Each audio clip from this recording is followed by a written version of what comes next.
Ta-da! We're here. Okay, so the first thing that we're going to do is delete this because we're going to show how to do it for real. The first thing is you want to save as, and then save as a uncompressed musescore folder because you need to edit the file. And by default, they save as zip files. Okay, so I am going to use VS Code for this, and I recommend you do too. I mean, VS Code is a really nice text editor. It's mostly for programmers, but we are editing XML configuration stuff, which is something that programmers do a lot as well. Here's the file. What we should be able to find in here, if you just like Control F for tuplet, you should be able to find where the tuplet starts. What happens in musescore in the XML file is that they have measures.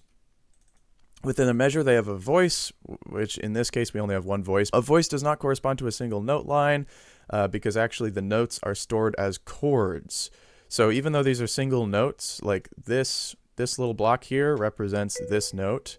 This block here represents this note, and that's because it's just easier to call them all chords and just say that chords can have one note, like in the code. So within a measure, everything's just kind of listed like left to right. It's kind of a little strange to me, but I think it's pretty logical. So you have a key signature, which we don't have, time signature, which we do have, and then we have a tuplet.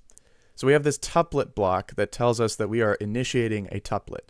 Now, we don't contain the whole like data of the tuplet within this tuplet bracket. That comes later. And we find out that we end this tuplet later with this end tuplet tag at the end of the measure. So what happens is we say, okay, we're starting a tuplet now, and we have this data, and this should be pretty easy to figure out, right? Normal notes 8, actual notes 9, base note 8th note.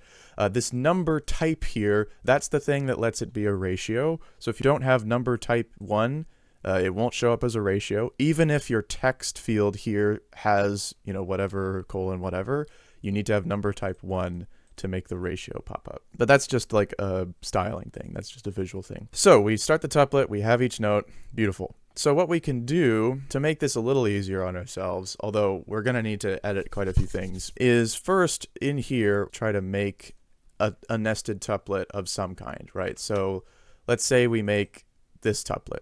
Not the tuplet we want, but it will give us another tuplet in here. So now we have this 2 against 3 tuplet going on, and we have these rests, and then this tuplet ends, and then we have another 8th rest. So here's how we're going to change this into a 3 against 5 or a 3 to 5 ratio tuplet. So first of all, we're going to want to change the actual notes. So normal notes should be 5 and actual notes should be 3. Of course, they won't be quarters, they'll be eighths. And we can say that we're doing 3 against 5. And then, of course, if we want that ratio to show up, we need the number type. So we copy that. Number type 1. Now this will currently, this is currently a corrupt file. We're saying there are 3/8 notes inside of this tuplet, but instead of 3/8 notes, we have 3/4 notes. And then we have this like extra rest outside, which also won't add up. So we need to delete that because that won't add up. And then instead of these being quarters, we need to make them eighths. Now, I am pretty sure this will work. Let's find out.